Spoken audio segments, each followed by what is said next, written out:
Is this thing on? All right, let's get this show on the road. Okay. Wow.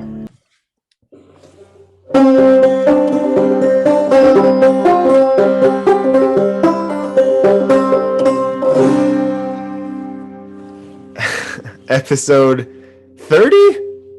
30. It's 30.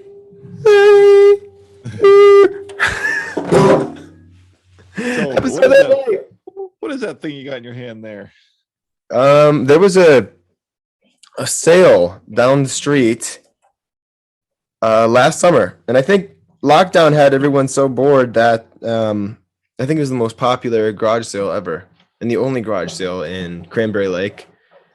And so I had nothing better to do. I just walked down there and started perusing through this guy's massive garage. He had like a 3-car garage full of antiques. Full. I mean, like a museum. I mean, a lot of it wasn't for sale. Some of love those guys. Yes. Yeah. I do. I love them. So I bought a pipe. And then I also picked up a really nice, actually, when I bought it, it wasn't very nice. It was broken. And I ended up gluing it back together, and it's already starting to break apart again. So obviously I'm an expert repairman. Turns out wood glue is not best on whatever this, I think this is Bakelite. It feels like Bakelite. But it's old. It's from the 60s, I think. And it still sounds pretty good. So yeah, it's my banjo. It stays in the shop. Nice. Fun. Whoa, that was a strange twist. Hey, last week you announced you're getting married. Yeah. It's crazy. It's hard to comprehend, but it's happening. In light of that, therapist. Oh boy. You said you have a phobia of getting married. Do you know the symptoms? Alec. I can't say I do. Wait a second. You're terrible. I'm terrible. You want me to repeat it? I have a phobia of getting married. Do you know the symptoms? And my response is no. Your response is, I can't say I do. Okay, God, that's the dumbest. That's the worst. The worst. I hated it. I think I didn't pick up on that one. That was pretty good. I don't know. But also coming from the same guy who left his fridge open for 15 minutes today, eating snacks and just leaving and then coming back and I don't know. Sometimes I feel like when I feel like maybe I'm coming down with a cold or something. And when I get like that, I start losing my mind even more, just thinking about how crappy I feel. So it's a pity party.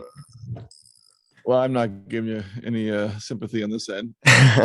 But what I will give you is one more, since you didn't get the first one. Oh, come on. I got it. More. I got there. I'm going to give you one more. It took me an hour. I just want to give you one more because this is the best joke ever. Is it really? In the history of the world. Ready? Okay, let's go. A couple went out for a meal at a restaurant and ordered the famous chicken surprise. The server brought the meal, served it in a lidded cast iron pot. Just as the wife was about to dig in, the lid of the pot rose slightly and 2 beady little eyes peered out at the couple before the lid slammed back down. Rather perturbed, the woman called the waiter over and demanded an explanation. Sorry, ma'am, what did you order again? Asked the server. Chicken surprise, she replied. Oh, very sorry, everyone, said the server. I brought you Peking duck. Oh my goodness. That is another level of good. I do like that one. It's cute. That's all I got for you. But I'm opening up my can of Canada Dry because once again, my coffee is done an hour ago. Yeah. I will not have another. No, hey, I'm not any better. I'm drinking Bengal spice tea. That sounds interesting. It is pretty interesting. It's like a chai tea with some chai is gross. Cinnamon. That's my feelings. But yeah. This one's like pretty good. I don't mind it. Well, regardless, our coffee heroes this week are Ben, Kay, and Lee. So thanks, Ben and Lee, for clicking that buy us a coffee button. And we appreciate it. Yeah, that's awesome. Thank you guys. So what have you been up to? I have been I was in Kentucky. Well, I was in Kentucky for in total with drive time about 4 days. And well, actually almost 5 days, really. And I was teaching a class on chainsaw carving. And it was all right. Yeah. And so you and I both know I'm not known as a chainsaw carver. I'm not a chainsaw carver per se, but it was about it was called Striving for Realism. And Abby Peterson named it that. And I thought it was an apt name because the best you can ever do is strive, right? It's not like you're going to get a perfectly, realistic image. So yeah, we had a really unique class. One, it was at Abby's, which he has a carving pit with like tons of wood. I mean, I'm not sure how many stations, but like more than 10 stations. Yeah. And it's all outside. He has a really great shop too. Wood burning stove in the center of it. You've seen it. And I don't know what it is about Abby Peterson, but whenever I go down there, I've been doing this for a long time. I've been carving for a long time. And so not my motivation for carving is not always intrinsic, right? A lot of times it's extrinsic. It's like, I got to pay for something. I got to make a carving. Because the deadlines meet there. And I don't want this person to feel like, they're waiting on me. Stuff, all these extrinsic motivations, like I don't want to be a complete slob today. I got to carve something. But you and I both know there are several ways of getting over that. Like, for one, just to get to it, a lot of times that feeling of guilt goes away when you actually start into a carving because you enjoy it. And it's carving is there's a reason that we do it. It's fun. It's super fun. But going to Abby's is like another way that I found to resolve that like feeling of needing to create an intrinsic motivation, needing to create some sort of internal desire to make something that I haven't made before. And I've never left Abby's without that strong feeling of wanting to go home and make something. And I'll continue to visit him as long as that continues, because we got to have people like that in our life who inspire us, right? So yeah. So that's how long of a drive is that? It's not that far. It's like just over 7 hours, maybe 7 hours and 10 minutes. Okay. And a perfect drive, actually, because when you are used to 10 hours, 12 hours drive in a day, because that's kind of like the max. I don't ever want to drive more than like 12 or 14 hours. 7 hours is like awesome. It's half that, right? So it's perfect. It's perfect. It's just like a half day drive. And yeah. So what was interesting about it, I was mentioning a couple of reasons it was unique, and then I got sidetracked. But A, it was at Abby's studio, which was awesome. But B, it was a very small class. There were only 3 students in the class. And that was a little bit like, oh man, should I do this anyway? I mean, like I would just go to Abby's anyhow. And so, I talked to my girlfriend about it, and she's like, you should just go. So I was like, you know what? I'm going to go. I'm sorry, fiance. I talked to my fiance about it. Oh yeah. But yeah. And so I just packed up my stuff and I went, and 3 students is a small class. That's not, if you're doing it for extrinsic motivation, it's not enough. You're not getting paid enough to do it. But it was so much fun. These 3 guys were super sold out wood carvers. I mean, excited about wood carving, man. They were jazzed to learn and to show me stuff. I swear I learned as much from them as they did from me. And I'm proud of that because, it's, to attract those kind of guys to a class makes me really happy that those are the students that I have, because again, just their energy and excitement. Every time I'd ask people to come up for the next step, or if you will, or like, when we do something else to the carving, a demo, I'll call it.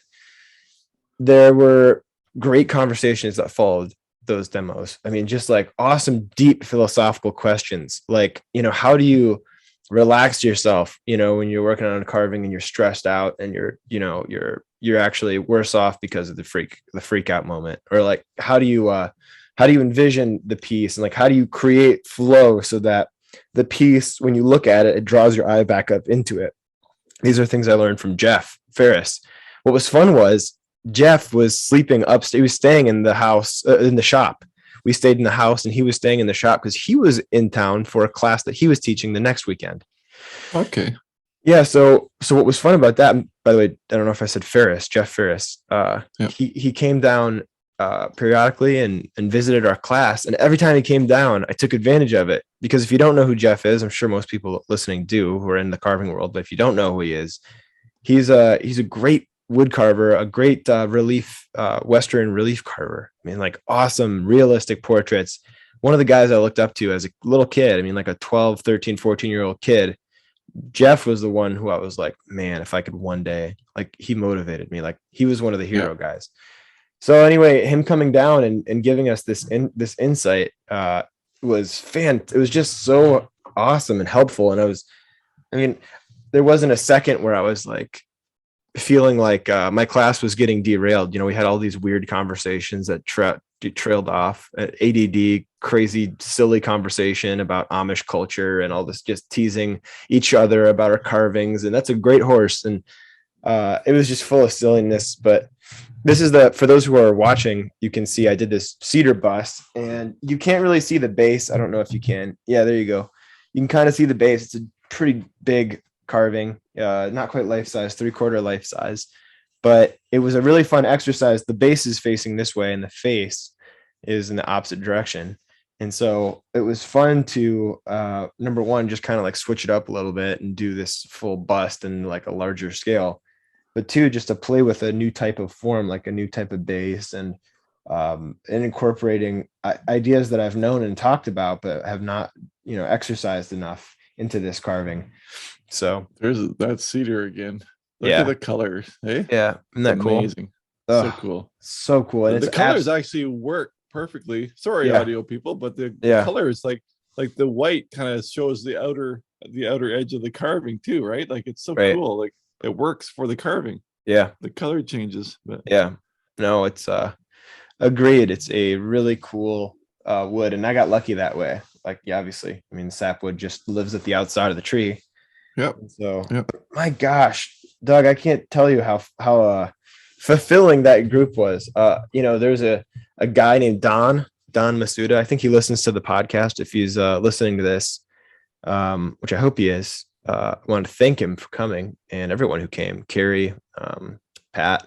But one of the guys who really spoke up the most was named Don, and he would share these stories about life and his dog getting sick, and how he takes care of his dog, and how he's just, and it would always come back around to how we're so lucky to be wood carving. We're so lucky to be wood carving, man. It's like, you have no idea. Like, I've lived the other life. I've done contracting or electrical. He was the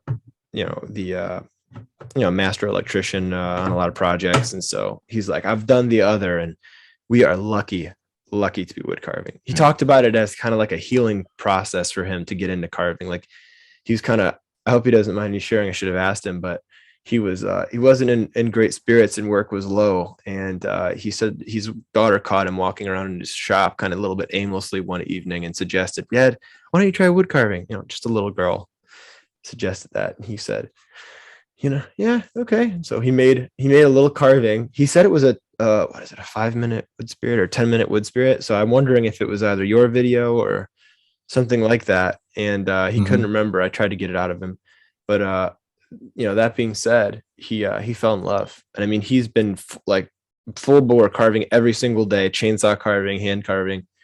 And he's just a 5'2" ball of energy. And everyone was just feeding off of that and feeding off each other, and enthusiastic and silly. So I want to ask you, like, who do you think you are?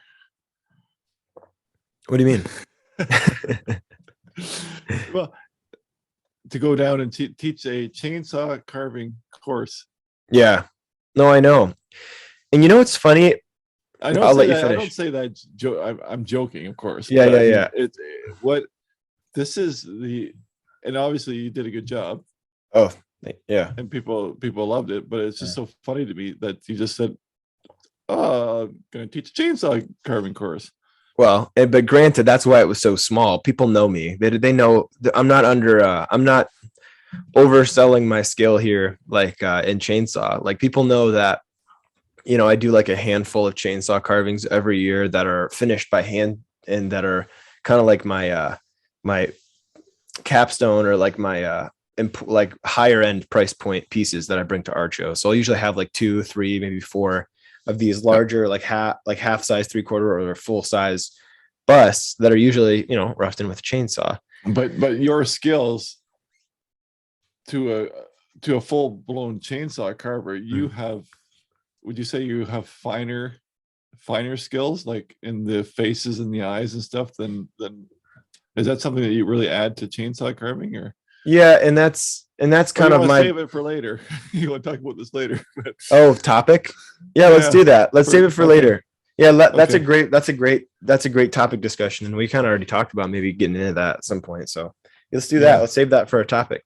But anyway, that's the long and short. I'm starting wedding planning now, and so that's been. Boy, yeah. How involved will you be in the wedding planning? Man, what does this generation's man involvement mean? No, well, truly for me, I thought I was going to be more involved than I ended up actually wanting to be. Like the more she gives me ideas or gives, throws ideas into the bag, I'm liking most of them. So it makes my life easier. And she's easy too. She was kind of telling me a few days ago, I don't want to make this any harder than it needs to be. So I'm going to be easy. Right. So and we're kind of both that way generally. Like when we hang out, it's not like we one of us has some really intense plan that needs to be, usually it's like pretty laid back, right? So both of us are kind of easygoing. So it hasn't been too bad, but I'll check. You'll hear more about it. I'm sure it'll get more intense. I'm sure that's right. But I just know my generation's like the guys are like, yeah, I'll be there. Yeah, exactly. That's about it. Yeah. Right? Yeah, right. Well, I'm a little bit more, I think maybe because I don't know, I like visual art stuff, and so all the visual stuff is fun for me to talk with her about. But she picked the color scheme, she sent it to me, and I was like, great, that's cool. I like those colors. So, well, I'll be interested in looking through your Pinterest board. Yeah, there you go. The ultimate stalking session. What about you, man? What's been going on in your world? I was trying to think of what I've been up to, but it's been crazy. I don't have any carving wise. Well, I have a little. Unfortunately, I have a little secret side project that I'm not ready to talk about yet. Nice, but I'll definitely be talking about it in the future. But that's really kept me busy. A secret, yeah. A secret project. But what I did do though was I did make a video on YouTube stealing from you, who stole from Vic Hood. Good. Oh yeah, I saw it. Yes, I absolutely saw it. And I thought of Vic, and I felt bad that both of us now have stolen from him. Well, I didn't call mine good to great. I called mine bad to better. I like that. Because great never lived here. Right. Yeah, no. Yeah, that's a more honest approach. I like that. Well, I took this gnome that I carved probably 6 years ago.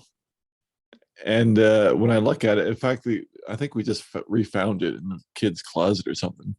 And then I'm looking at it, I saw so many mistakes, flat eyes, straight hair, shallow arm, all the beginner mistakes that everybody makes. So then I put it on the bandsaw and I cut it right in half, and then I recarved the other side. That's cool. With better eyes that you can see from this side, cheekbones, more detail in the beard, deeper arms. That's great. And it was kind of fun. It's fun just to have this visual too, with the cutting in half. Right. I thought there'd be but it was mixed reviews. I was beginner shaming. That's what they said. I said, it's my Oh, work. I can correct my own work. But right. no, a lot of people appreciate it. But Yeah. yeah, a few people were like, there goes my confidence. I'm like, but I'm helping you, aren't I? I thought I was helping you. Oh, So anyway, it's mixed reviews, but I won't do that again. But it was fun for me, and I don't care. So, yeah. but Well, I take it as a compliment when people say that they're going to throw in the towel. As I just hope that they don't actually do it.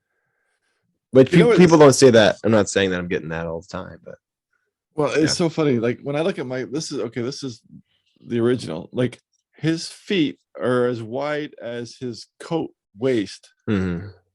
Like, look at the size of it's ridiculous. Oh, I like him So though. I even made this feet a little bit smaller, but I couldn't go too much smaller. Nice. But Yeah. anyway, Yeah. that was really that's the bulk of it. Right. And of course, after you make the video, you gotta edit the video and then babysit the video for Right. comments and stuff. So yeah. Right. But otherwise, I haven't done too much.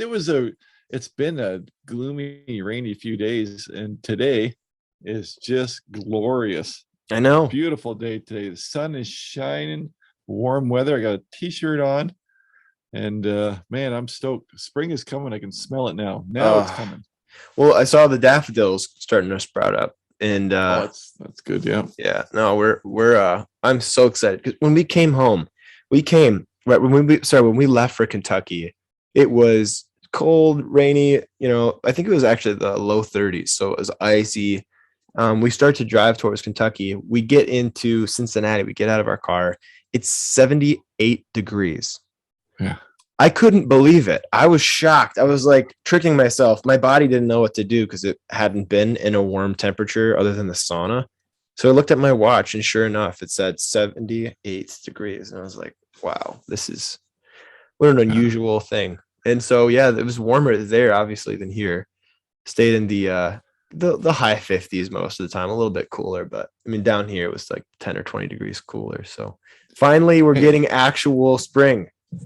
I have a built-in memory that I can recall at any moment, and it's just because it was so impactful. Leaving Canada in the wintertime, flying to Africa. Oh, wow. And walking out of the plane in an African night. Wow. And it was hot, and the smell of wood smoke was in the air. And it was just, I have that memory just burnt right in my brain. Coming from snowy Canada and then walking out into this hot night. It was just fantastic. I loved it. Really cool. So yeah. There you go. Africa, I've never been. What was that like there? I'm just curious. Rough, very rough. Well, we went to, the reason I was there was we were drilling wells. Oh, wow. Went on a well drilling team for a couple of weeks and drilled. So we were back like this. And to be fair, this wasn't nice. It wasn't nice landscape. Like it was just flat and dry and no big trees, but the villages were all thatched villages. Like we were way in the middle of nowhere. And all the people ate there. It was sad, really. They ate millet. You know, millet is like millet. What you give your budgies. It's bird seeds. Yeah. Well, they make these little millet silos. And they eat that in like 3 different ways. Porridge or flour, bread and stuff. Like it's just wow. That's what they eat. So, but anyway, they were walking like 15 kilometers to get pails of water. It was insane. So they loved their wells. Yeah, I guess so. So they really used them. Oh yeah. No, it was huge to them. So it was great. Very, very rewarding. Yeah. But on that note, is it time to hit the topic? I was gonna say mailbag. Imagine. Oh my gosh, that's great. That would be me. I'm glad it's not me. That's all I can say. Yes. Well, should I introduce chainsaw it? Carving. Yes, you got. Should I introduce it? Chainsaw carving. Chainsaw carving. I got it first. I got there first. We don't need a ditty for that. Right.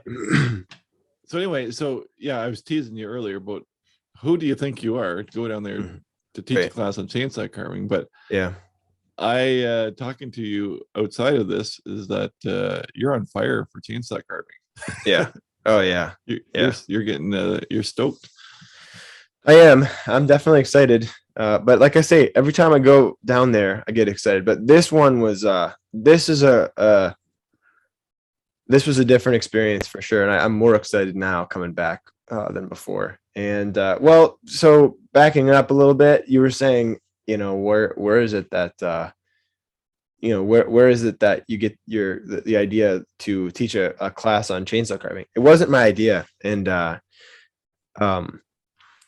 actually it goes to something that I remember reading a while back, which was you shouldn't like do something like as a career unless someone is asking you to do it, right? Like you're literally being pursued to do the thing because you're good at the thing, right? And people are noticing that. Like that's as good a motivation as any to do to do something. And that's kind of how it's always been for me as far as like selling stuff and teaching. Because I don't really usually pursue gigs for teaching and like in workshops and such, which is a huge blessing that it's worked out that way. But with chainsaw carving, Abby, he was like, man, I want to get you to teach a class here one day. And he was like, yeah, Jeff's having one next year. Maybe I can schedule it after yours. And he said, but here's the thing.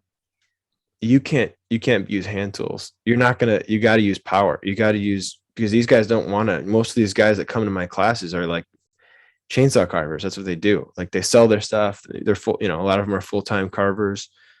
And so they want to maximize efficiency. They want to use power, everything. Chainsaw, maybe some burrs here and there, cutter heads and such. So I said, I think I can do that. Yeah, I can do that. And so we scheduled this, and as it got closer to the deadline for this class, I started going through my, all the tools that I use in tandem with hand tools, and especially used in past years, because I was just fed up with using power after a while. Years of breathing in dust, the noise. I kind of got bored with it, and so I switched over COVID quarantine to just hand for the most part, and so. So I started going back through the list of tools that I needed. I used power tools a handful of times this year for various projects, and including those Bengal tiger head staves. Those were power carved, but yeah, it was sort of just really surprisingly similar concepts, I think, to hand carving. You can think of the edge of a chainsaw, the tip of a chainsaw as being like a gouge.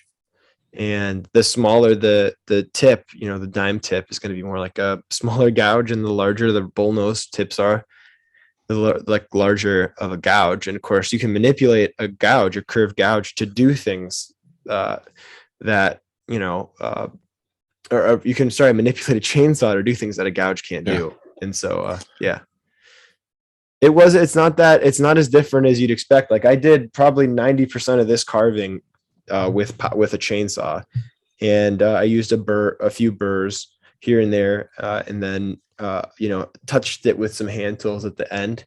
I got the eyes in that way, the lips partially cut in, some of the nose, but they asked for that. A lot of them brought hand tools because they were taking a class from me, right? They knew I was going to use hand tools. So yeah. But I would imagine that if people are chainsaw carvers, they're probably not all doing busts. They're probably cranking out bears during the week, right?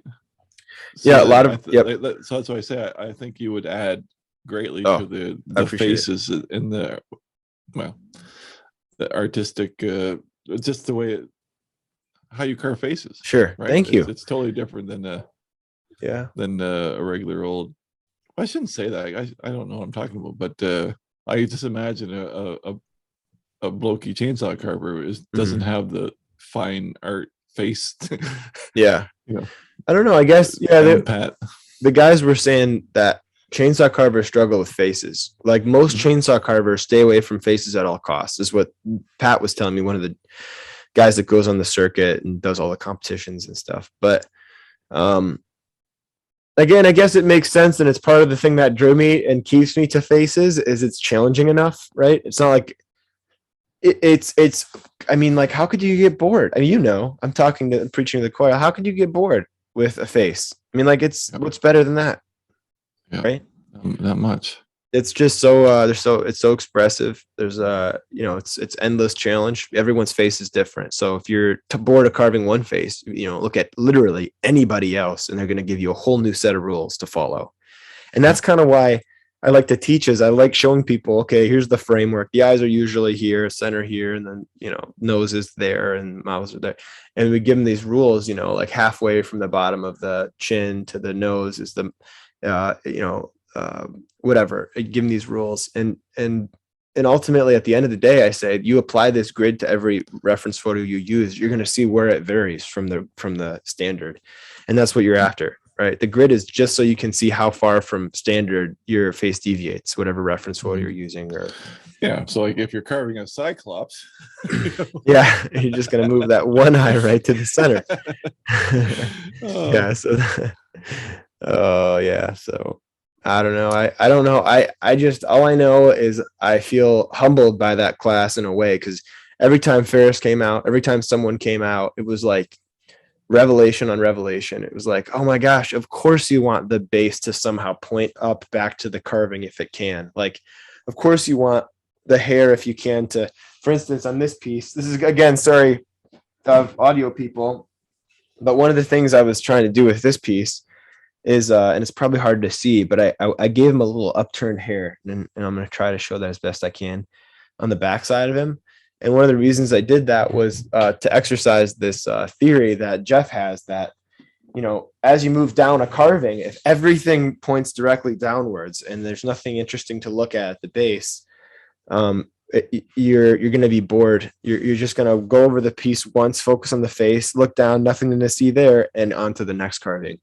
But if you like incorporate details that create flow, that draw the eye back up into the carving, you'll create this like visual cycle, right? So you keep looking at this carving, you're like, wow, look at the way this all flows together, and it keeps you interested. And I can see that. Yeah, I never thought of that. I thought that was really neat. So anyway, how to get on that tangent? I don't know.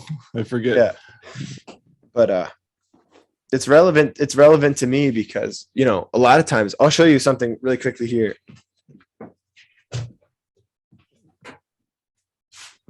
Like is off. Yeah, there we go. My headphones back on. A lot of times I'm doing these busts where, there's some level of dynamic to them, right? This guy's looking off to okay, now he's facing you, right? So he's looking off this way. Cool, right? But it's kind of stoic and static. It's not that expressive. It really isn't, because it's just sort of looking ahead, slightly turned. And I can back. Go ahead. The trick is in the character world now, if you have his eyes both looking down at something, right? Exactly. Like movement just by putting the eyeballs out to the side. Oh, really? Yeah. If I put, what's that? I put a fly on his shirt, exactly, right, and then put his eyes down. Yeah, there you go. It would ruin the piece. No, it would definitely make it more funny, at least, and interesting. And then the difference. Yeah, I think it's so funny to me. I just keep going back to, as much as you call me an artist, I'm not an artist. That's the kind of stupid mentality that I have, is to make everything silly. No. And saying that you're not an artist because you make things that are silly is like saying Roger Miller isn't a musician because his songs were silly a lot of times. It's like, no, he was probably the best. He was one of the best at it because he could make you laugh. He could make you cry in one song. I mean, you'd listen to the thing and you'd be like, man, that's everything. It's like life in that one song. So I was not aware that you actually had some chainsaw experience in the past. Yeah, and I mean, I keep 3 chainsaws in the shop. I have one bullnose, actually 2 bullnoses that I changed out. So now there's 1 bullnose, and then there's 2 dime tip carving saws. One's a steel and one's a Makita, and I keep them in there. And anything that like that, the basswood Sitting Bull that I carved, like I said, is roughed in with a chainsaw. So yeah, so I do use it, and it's really, like I said, you've got a gouge at the end, and you've got a flat blade, or a number one, right? At the length of the blade, and you can do a Yeah. lot with that. I dabbled in the chainsaw carving a couple different times, and I gotta tell you, it was the worst because of the wood. Always the wood. Really? Because I had access to like 300 dead ash trees. Oh, So ash. Yep. dead old dry hard ash. Yeah, what a pain in the ash. Pain in the ash, but it was terrible. It was so hard. It was just so hard. You know, nothing came easy, and I got frustrated. But again, I can't do everything. Yeah, and it's like, that's kind of what. Well, actually, I had a lot of fun with it when I first started, because I picked out a piece of wood that my dad's friend left at the house. And actually, what's funny about it is I did the art show circuit for like 10 years. And every single art show I did, someone would come up and be like, "Hey, I have this tree in my backyard. I was wondering if you could carve it." No, I don't really do that kind of carving. I've turned down, I mean, hundreds of people. It's at least 15 or 20 people a show, right? And one day, my dad's friend dropped off this weird cross section of a tree with branches, big thick branches coming off of it, black walnut. And he left it out there, and I told my dad, does he know what, does he think I'm a chainsaw carver? What am I going to do with this? And he's like, I don't know. I think you could do something with it. So I stared at it every day for, I don't know, a couple of years. It just sat in a firewood pile until one day I pulled it in the shop. I drove to Harbor Freight. I bought the cheapest electric chainsaw they had, and I spent a day carving this thing. And it was just a few hours, I guess. And when I pulled back from it, I could not believe how much fun that was, and how transferable the concepts were. Like I just exactly. Yeah. I loved it. And then, of course, I went back in with the hand tools, and I finished everything that was rough, because I'm not going to do it all in power with a chainsaw. Use the rasps, the rifflers, the burrs, and the cutter heads. But it was so, I immediately knew I was going to add that into my thing. And but no, I didn't. I never really did like go that route, like fully go into that territory of chainsaw carving. But I always think it's good to mix it up, and so I try to. And when I'm getting really bored, and it's warm out, I'll rough something in with a chainsaw. That reminds me of, we talked in the past too about how an artist will find a way. If they can draw, then they can paint, and they can do sculpture. They can do it. Yeah. So it's the same as the wood carving. The concepts transfer, whether it's a little 2-inch character. Yeah, you can do a chainsaw carving 6 feet tall.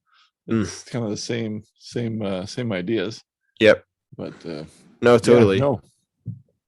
Well, good for you for going out on a limb, because I was scared. I drove down there, and I bet you would. What's funny is I know that like 2 of the 3 will definitely be like listening to this podcast. We're in that class.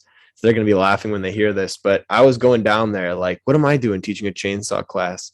Yeah. But I realized, on my way down, it's like, I don't have to fake anything. They're there to learn about realism in the face, and I can teach that. And I've roughed in with the chainsaw plenty enough to know that, I can do it. But I went there, and I just decided, you know what?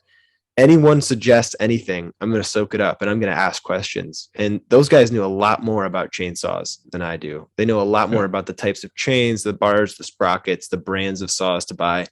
And they actually, I bought a chainsaw on my buddy came with me, I should say, Zach, and he got so excited about chainsaw carving, just watching us and carving along, his first carving ever, that he went and bought a chainsaw and brought it. We met up and he bought 2 of them, gave me one. And so anyway, nice. He's stoked on it. He didn't, I paid for it. He didn't give it to me. But, oh, wow. But yeah. I should have sold him mine. There you go. So you made it there with the wheels didn't fall off your vehicle? No, and actually, I ordered an exhaust that for the last trip, and it came in the day I left. I don't know if I mentioned it, but then I got it. When I got home, it was sitting in my driveway, and I brought it to my dad's house, and we thanks to him being a mechanic, we threw it up there and put a new exhaust and new motor mounts and new oh gosh, suspension mounts. I can't remember what they're called, but anyway, yeah, if the car is a new car, I mean, it was so bad before. It was so bad. So I'm gonna keep it. I was thinking about selling it, but I'm gonna run it into the ground. I'm gonna probably end up selling the Jeep and just sell and just keep the Honda. Drive it until I can't anymore. It seems to be the perfect size vehicle. Yeah. For what you do. Like, it's not too big that you're not crying at the gas tank. Yep. or at the gas pumps. And but you can still put a lot of junk in the back. Exactly. You know what vehicle I miss? What? The Astro van. Oh, I can see that.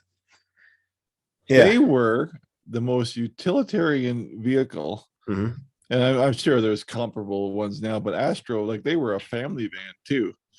Or you just took all the seats out and you had to work. They actually made them in 4-wheel drive too. Really? They look like a toaster on wheels, but they were such a practical vehicle. I had one for a few years, and I used it for a work truck. Right. But it was great. It was a great vehicle. Yeah. Like I said, perfect size, not too big that $100 fill up. It's still like a $50 fill up, and yeah, pretty reliable. Yeah, no, that's kind of the thing that I've always liked is like the SUVs or the vans. I've always had a van or an SUV for the most part. Yeah. And I always avoided, like, I always had like a Yukon or a Suburban or something in the old days, because I never want a pickup truck, because I am everybody's handyman. Like, everybody comes to me for everything, and I'm always helping old ladies and people. And if I had a pickup truck, oh my goodness, then I'd be a mover too. Oh yeah. Doug's got a pickup truck. Yeah. But it's funny, in today's day though, everybody has a pickup truck. It's true. It's the old guy's luxury vehicle. Yeah, that's right. That's right. Yeah, you look at the new Jeep. We've talked about this before, but the new Gladiator. Yesterday. What's that? I looked at it yesterday again. Yeah. Oh, funny enough. Well, I mean, that car, that's see, my slip is not that off. It's almost more of a, like you say, it's like a luxury sport utility vehicle more than a truck, right? Tell me if I'm wrong. No, it still has a box if you want to put dirty stuff in the back, but it's not a big box. But yeah, I just love it. I just love it so much. But it has to have the big tires. If it doesn't have the big tires, I have no interest. Yeah. I love the look of that bulky. I forget the packages that gives it that extra little lift and bigger tires, but it's gorgeous, but it's so expensive. Yeah. So far out of my price range. But anyway, I'm gonna have to do something in the coming days, but we'll see. No, they're definitely cool. Don't get me wrong, but they're they're definitely I'm sure they're all as comfortable as can be, right? Well, and the downside too. Have you driven one? I sat in one, but I didn't drive it. But the competition to me is the new Broncos, the Ford Broncos. Oh yeah, I agree. Those are neat. Not the Sport, the full size. Right. Yeah. But I'm telling you, there is no vehicles in Ford dealerships right now. And if there is, like our dealership in town here, which would normally, I don't know how many vehicles they normally have, 50, 60. They have like 3. Oh, wow. Like the dealerships have no vehicles. So yikes. Yeah. Yeah, that's unfortunate. Well, I mean, used prices I know are still for the last few months have just been like absurd. I have buddies who have Ford pickups that are a couple years old that the dealers are calling them to sell them, and they're getting more money than they paid for them. Wow.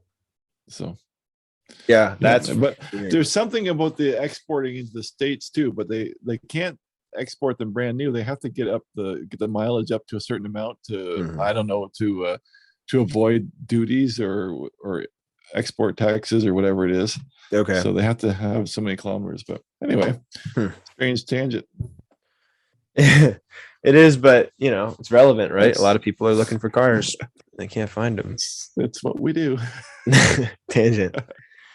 Oh man. But yeah, I think we basically summarized, our thoughts on chainsaw carving. Well, Well, I did I want want to to talk to know. you a little.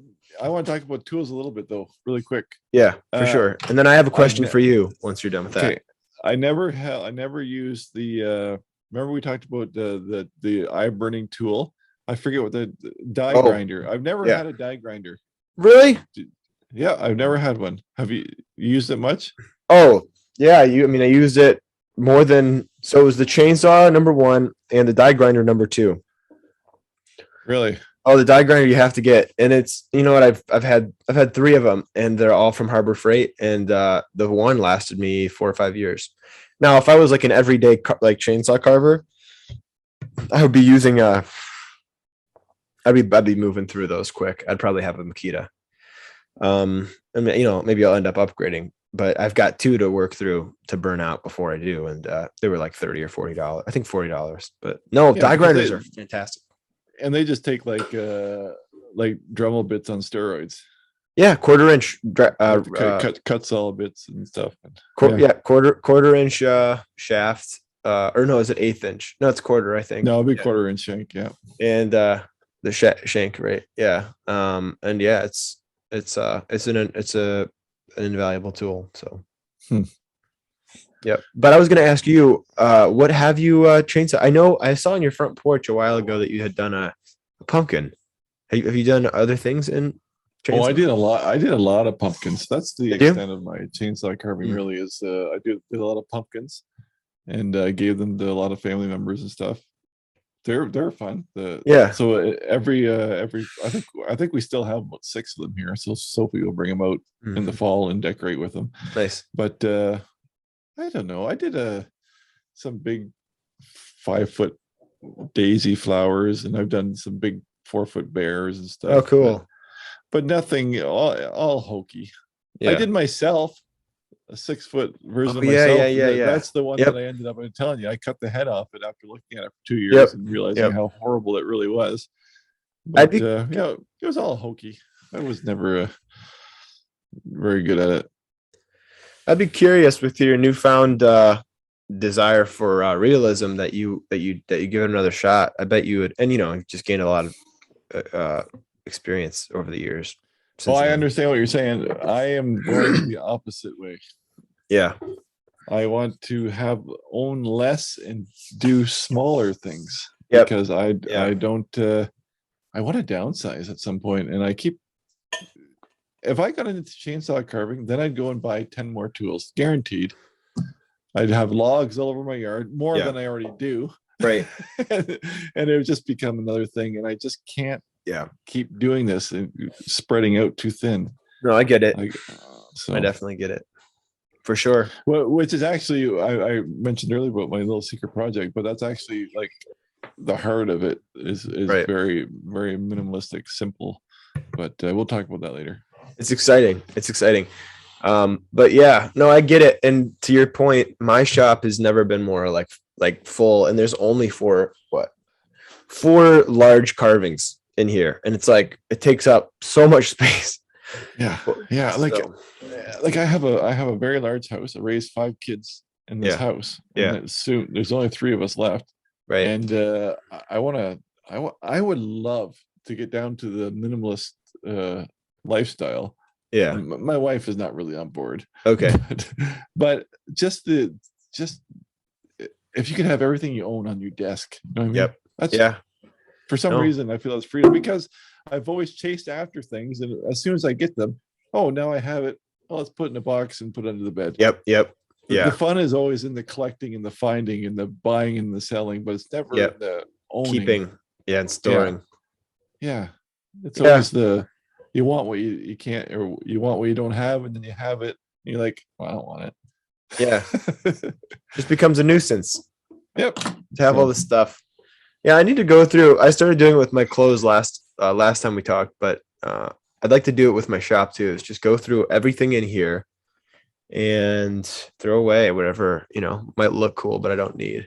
So Well, the old joke is that I should sell all my stuff while I can, so that my wife doesn't sell them for what she thinks I paid for them. That's the joke. That's the joke. That's Yeah, the best one ever. Yeah. I love that so much. Yeah, but I encourage folks to try it. Chainsaw carving is a good time, and it's nice to switch it up, right? So Yep.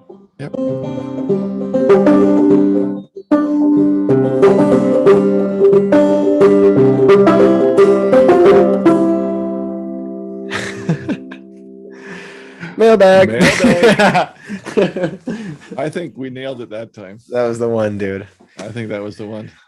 It's the time of the week where we read your mail. Not your mail. Hang on. Wait, no. Let's try this. I'll say mail. And I'll say big, like a true You don't Canadian. have to say, and then I'll say. You just say it. Mail. And then I'll say big. Okay, we won't say it. I'm not gonna do it again. Welcome to the mail, big. Welcome to the mail.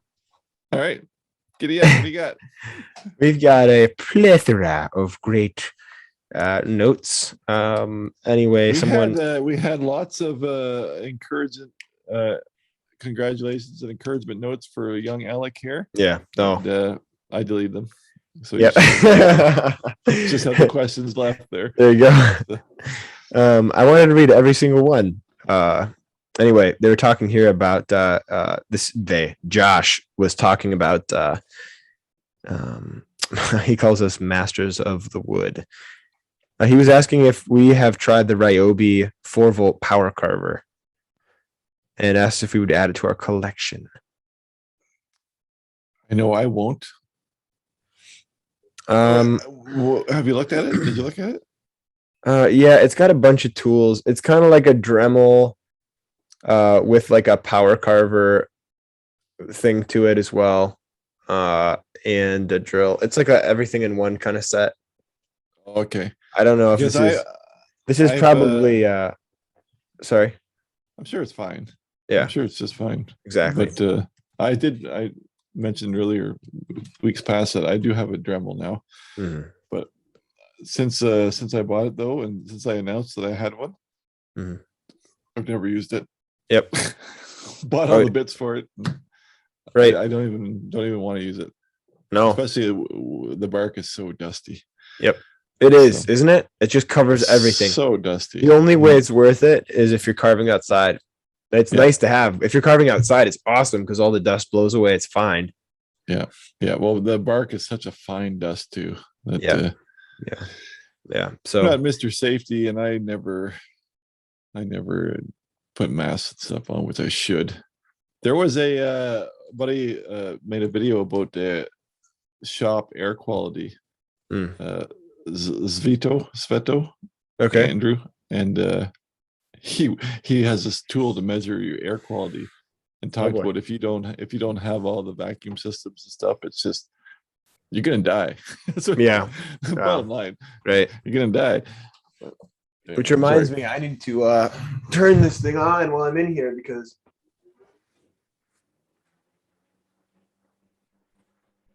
why? Because you're making dust? Yeah, when I'm talking, I'm doing a lot to make a mess. So I gotta you should just have a drink then if you're spitting dust. I'll turn it off, but yeah, I made a cool. Did I ever show you this on this show? It's really hideous, but it's my duct tape special. Cool. My duct tape special fan box. So for those looking, it looks like a bunch of furnace filters in a square with a square box fan. Yeah, box fan. Yep, pretty clever, really. Yeah, it was a clever idea, and I saw how the guy assembled it in 5 minutes. So I thought, you know what, I'm gonna get some duct tape, a new fan, and some furnace filters. Duct tape. That's a red green. Yes. Do you know red green? Oh, of course. Yeah. Yeah. Okay. Yeah. It's very Canadian. So. Well, yeah. Remember that I'm like half French Canadian. That's my dad's side. So I'm honorary Canadian. Hello, Doug and Alec. Episode 29 and still going strong. I think that means he's on episode 29. Congrats on your engagement. Question for you both. have you thought about tackling a deep relief project? A deep relief project. I've started there and found it fun, but have veered off to Bark and Doug's characters with no regrets. Interesting. So deep relief carving. That is what I do for a living, actually, is deep I relief was just carving. going to say, give the definition of what deep relief carving is. Yeah. Well, my understanding of it is that deep relief is something that is to allude to depth. It may be fully three-dimensional or it may be partially three-dimensional, but there's a lot of depth in it, right? So it's something close to 3D. Whereas, shallow relief is all conveying depth, but without actual depth. So it's very shallow. It's very thin. Like that Chinese fan I showed last week. Exactly. Yeah. So technically speaking, I do mostly in your bark carving. That's deep relief, as far as I'm concerned. Okay. You can consider it half round, probably, if you wanted to, but yeah. But no, as far I know what he means, and occasionally when I'm commissioned, I do some relief carving, and yeah, I did a little one a few months ago. Remember I showed you the wolf with the mountain scene and the trees and stuff? That's right too. That's right. Yeah. So yeah, what about you? Well, based on your definition, then I do that already too. Yep. But no scenery or anything like that. I do have a couple ideas in my head, but we'll see if they ever come to light. But yeah, it's not something that I would pursue. That's why I said define it, because I'm thinking it was sceneries, right, cabins and trees and stuff like that. But I wasn't thinking about the face. But yeah. No, but it's never know. I don't. I guess it's not something that I have a strong desire to do. Yep. Yeah, for sure. Yep. And it's yeah. Well, we'll leave it at that. Yep. Tom says today's questions are this. Number 1, are practice sticks worth the time? Well, I don't mind using a carving I messed up for practice or random found wood. It's hard to break the habit of not wasting good wood for a practice stick. Interesting. Well, I don't know. What do you think, Doug? They say it's worthwhile. Yeah. Yeah. And by me saying that, it means that I don't really do it myself. Yeah. Yeah. You don't use them. No, I'm too eager to carve something, and yeah, I don't do it. You know what's funny is I have a childhood memory of running into my first study stick, and I thought, oh my gosh, that is so cool. I'm gonna get one of those one day. And I just took a bunch of pictures of it on my flip phone, and then I never saw one again. It was like months of years of not seeing one again. But I think it was on the face, and it was like a realistic face one. And I saw like, holy cow, look how deep he's going. And that drove it home, like really deep in here, in here. So, in the inside corner of the eyes, outside corner of the eyes. But no, it wasn't a big part. But any 3-dimensional object that you can use to help you get the gist of it is helpful. So I don't know. I think what he's saying is, do you make your own? Like, do you practice eyes in a row? Really? Oh, is that a thing? Oh yeah, you make your own stick and just practice eye, and then get it down pat. Oh, I see. Because I have study sticks coming out the wazoo, but I showed them last week too. But I felt like they were more like collectibles. But people do. It's a good practice. And again, I say that, but I don't do it. But you just make eyes all the way down a corner of a piece of wood, and then do noses, or what I mean, just over and over repetition. Yeah. So you got it down pat. Because every time you get to a face, you're like, oh, I kind of forget. I'll just cut. That's how I just wing my way through everything. So I never. Well, it's so interesting because, the idea behind fundamentals of wood carving was to throw people in projects. A lot of beginners say, there's not enough beginner content for the class. And I usually don't break things down object to object. I usually throw it all into one thing. And that's just the way that I work, though. I like things in context. I just made a video for the school about carving a realistic eye, just so people could really zoom in and see, all the detail that goes into an eye and all the steps up close. So they're not, because, the problem is with videos, it's hard to see what's going on up close. So, but aside from that, every project that I do in the school within reason is, again, project oriented. So I do the whole face. It's kind of like the difference in guitar instruction from this teacher I had a long time ago named Ken, and a teacher I had a virtual teacher who I've had for years is Tommy Emmanuel, right? I say teacher, but I just watched videos and learned from his lecture, and he would say, learn songs if you want to learn guitar, because the songs will push you. The melodies, the scales, the concepts might not inspire you, might not push you to keep practicing and learn and get excellent, but the songs will inspire you enough to stay. That's actually makes a lot of sense in them. And that always stuck with me. And so I usually don't go online and nerd out on like the guitar licks most of the time, right? Occasionally I do, but when I do get time to play guitar, I'm just playing a song or two. But the same thing with carving. It's like, you can break an object down into small forms and practice stop cuts and do all these exercises until you're blue in the face. But everything, the rubber meets the road when you get to actually carving a project. And so that's why I like what you do is you get people started into carving by helping them finish a complete project, a complete figure, a complete head, fill in the blank. Yeah. So that's what I'm into. But that's a really long-winded answer. He asked, sure was. He asked too, how often will you practice eyes or noses or something similar? Okay, so you're right. He said practice stick, not study stick. Yeah. Yeah. So we already kind of elaborated on that. Yeah, we killed that one. Okay, we killed all these, I think. Do you find deliberately doing an eye study or noses help refine your technique? Already answered. Question? Yeah. Wow. Yeah, no, we're good. Dude, fourth question here. Is doing the same carving over and over again with small variations the same as a practice stick? Okay, so this is a little variety, a little spice to that question. I like is this the same guy or is this different questions? Same guy, but different questions. Oh, okay. Yeah. Kind of the same. So yeah, no, so I always mentioned before when I do a tutorial, I'm not doing that carving for the first time on camera to teach you it.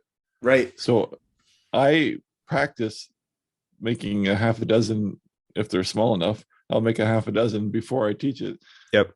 So that I have it down pat when I go to teach it. Because I'm not guessing when I'm trying to teach something on camera. So right. Definitely repetition of the same carving makes you way faster. Oh yeah. Way faster. Yeah. And if you're worried about getting stuck in ruts, it's harder to get in a rut when you're a beginner, because getting in a rut means that you have consistent skills in one area. It's not as bad as point. It's not as bad of a thing as you would think, having a problem making the same thing over and over again. All you need to do is mess it up a little bit to make it different. So that's what's great about faces. You just take you get set in your ways a little bit too much. You've done the same face over and over again. They all look like cousins or sisters or brothers. All you got to do is this is a thing from Ferris, what he was saying on this last trip. Is just mess it up. Not quite the words he used, but screw it up. Do something to it that you wouldn't normally do. Use a different set of tools. He was saying a mentor taught him this. If you use the same 5 tools for a face, grab a different set of tools that are kind of close but a little different and carve a face that way. Throw yourself off. Yeah, be more versatile. Well, and throw yourself off, but all of a sudden you're sitting there one time and your tool doesn't work. Yep, exactly. You gotta make do. So. Yep. There's many ways to skin a cat, they say. It's true. It's true, and I've never understood that. But let's see, what do we got? Alrighty, talking about homemade eye punch holes. You actually did this. That I read that one. That was a good point with the bullet casings, right? Mm-hmm. Or the shell casings from the ammo. But I did. Well, I didn't do that. But talked about a copper pipe, and that's how this conversation started. But I took a end caps, a 3/4 inch end cap and a 1/2 inch end cap, and just sharpened the edges, and it works good. Yeah, that's cool for that size, but very rare. I only wanted the 1/2 inch for something in particular, but the shell casings are a great idea because you get down to even a 22 is a nice little was a 1/4 inch, right? Yeah, and there from there up you get to 3/8. So yeah, no, that's a great idea. Pretty cool. Thank you, Len. That's Len Wells. Oh, Tom, he is actually heard a couple people say thanks. What's really funny is they said thanks, Alec, for introducing us to Manchester Orchestra. A couple people said that. Did you? Is my brain falling out, or did you suggest that? That was mine. But no matter. I think because it's a young, trendy band, they're probably thinking when they listen to it, and they kind of have this old guy doesn't listen. Yeah, to it. That's right. Yeah. So.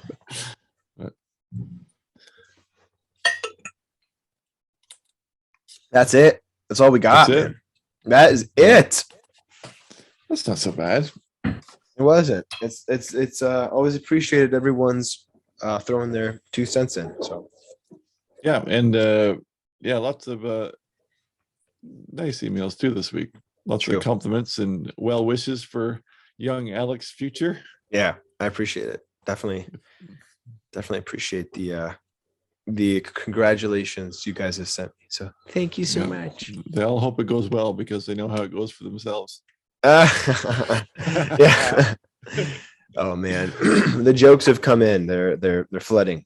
Flooding yes. It's definitely hilarious, and it's a crazy thing to really comprehend, like fully comprehend what it is to like just spend the rest of your life with someone. Is it's people keep asking me and bringing up all these questions, and I'm just like, because a lot of young people don't get married, right? They don't get married at my age. Like, I'm not even that young of a person. I'm 27, but a lot of 27-year-olds are not married, right? And actually, statistically, I think the average age of marriage now is like mid-30s. That's wild. So, that being said, people are kind of going like, why on earth are you doing this right now? Like, a couple of friends are like, it's almost more of an expression on their faces than like a question. People aren't asking that directly, but I think most people that are married get it. It's just like you want to live with your buddy, you want to live with your best friend, and get to hang out with them more. And yeah. So anyway, that's all. Anyway, the media portion is here. That was the weakest intro, but that's okay. You totally blew the gain out on the microphone. There's no way that I media portion is here. I prefer the first version when it man. Well, this is a portion where what have you been watching, learning, reading, artist of the week, whatever it is, and I'll go. Yeah, let's hear it. I'll go because I made a new friend this week, and Steve Thomasheck. He was on the International Association of Woodcarvers Zoom meeting on the weekend, and we got to hang out and talk a bit after. And he is the author of Tiny Whittling. Oh, cool! He carves very tiny little creatures, and that's his living. I love it. And he says they're so tiny, but what I thought was super cool was that he puts them all over and takes pictures, and that's also art that he sells. Right. So it's cool. It's a two-part thing. Like it's the carving and it's the selling of clever. Yeah, clever. Because he says because he does do art shows, but he says if you're in an art show and your whole display is this big, the picture has to be big in the background. Right. What the little thing is, right? So, but he is very, very tiny carver. And, wow. I wonder what his price point. I mean, I know this is something that you're not supposed to ask. I know, right? I know. But don't you wonder, like, how he prices something? Because small stuff isn't always slow. faster. commission me a 1/4-inch duck. Right. Right. Well, Yeah. sure. I'll do that for you. That'd be $348. What? Like, Right. I don't know. But he has inspired me in a few different ways. I have always enjoyed tiny. Like I've always carved little tiny men, Yeah. Oh, and I get more I love it. satisfaction of these little Oh my gosh, they're tiny so guys than I do cute. than I would for a 6-foot chainsaw carving for myself. Right. Right. They're just cute, Yeah. and I like tiny. And I was saying this room, there's no more room left in this room. Right. Yeah. But how many of these little tiny guys can you put around, eh? Like, yeah. Yeah. No, I get it. keep carving. I get it. He is my pick of the week, and that is Steve Thomasheck. I follow him on Instagram as of the weekend, Right. and you can see his work there. Thomasheck, Tomashek. Thomasheck. Thomasheck. Very cool. What do you got? Man, we're on that tiny train because mine is a woman Yes. named K-A-T. K-A-T. Oh. Wow, that was epic. Almost as good as my my inability to understand your jokes. K-A-T-J-A, also known as K-A-T-G-A.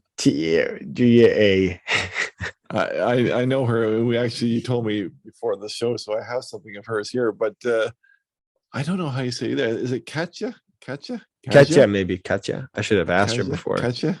She Katja. I gotta turn the brightness down. Wow, it's bright. So on the Instagram, she once was Creature Carvings Mm. in her early carving, but she is a painter, illustrator. She's fantastic. Look how tiny. Little carvings, yeah. Maybe you're subconsciously inspiring me, but for real, I've loved this woman. Just followed her work, and something about these little pieces just are like so cool to me. I mean, she's doing really nice stuff. It's not just like, yeah, okay, that's one of hers. That's adorable. Yeah. Oh, it's so cute. It's a cute little guy. But yeah, I actually relate to a lot of her. I follow her for a few years now, and she has that quirky weirdness that I like. Yeah, for sure. Yeah, she is awesome. I really, really like her faces. They're very like surreal. They're like, I don't know how to describe them. Maybe surrealistic. You'll have to find her paintings. You would be amazed at her paintings. Oh, really? I don't know. Yeah, she has another channel on there for painting. Okay. Yeah. Yeah. I mean, they're good. They're really good. Yeah. Anyway, I'll have to look at her painting. But yeah, she is my featured artist of the week. Oh, here's one. Here's a little drawing that she did. Sorry, audio people, but yeah, that's cool. Look on her bio and see if it shows a link to her other channels or not. Yeah, I will. I will check that out. She's living in New York. Oh wow. Okay. Wow. I don't even follow this account. So she's a painter. Yeah, she's awesome. She's a painter. Awesome That's her trade. She's a painter illustrator for books and art and stuff. Oh yeah, that makes a lot of sense where she's getting that. So yeah, carving is her little side hobby. Yeah, it's insane, right? Yeah, no, she's way good. Yep, really good, realistic. And anyway, okay. That being fantastic artist. But other than that, have you been like watching anything or looking at any, like reading anything or? No, Nothing noteworthy. No, nothing that jumps out anyway. No, that's all I got.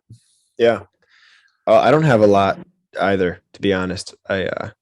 I've been thinking though, I need to listen to some music to decompress. I need some more relaxed music. I mean, you're probably gonna laugh because I already listened to the most chill music ever. Yeah, you're an old man. I am an old man. I need to wind down. I feel that way though. But well, folks, we just ended episode number 30 And 30, I can't believe that we made it to 30. We're going to say that right up till what? 31?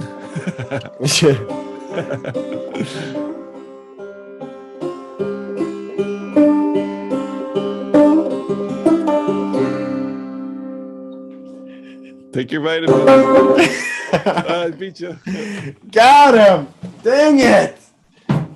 Oh, man. Have a good week, everybody. See you next Friday. Bye. Love you.